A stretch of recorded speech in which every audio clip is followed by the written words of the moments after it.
What the fuck is that, man? Tingnan mo English speaking. Ginanong ko ngayon. Siyempre, makakalikot ako eh. Oo. Ginanong ko ngayon siya. Bigat, benta ko to. Ibibenta ko sana. Ibibenta mo sana. Ibibenta ko sana eh, nahulog ko. Tapos umilaw-ilaw siya. Sabi ko, ano tong bagay na to? Wag mo naman akong iwan oh. Gogo, hindi nagpapaiwan. Ginanong ko ngayon siya. Hindi nagpapaiwan sa bagay.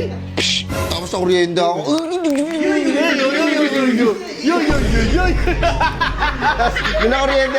Nung nakuryente ako ha. Nakuryente ako, ginanong ko.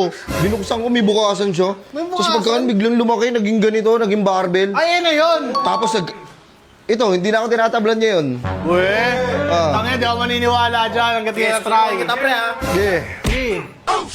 Wala yan. Wala. Nakasama mo. Isa pa nga. Dito ha. Sige. Ang hina eh, mahina lang eh. Ayan. Sige, sundan mo nga ako. Ah, bilis!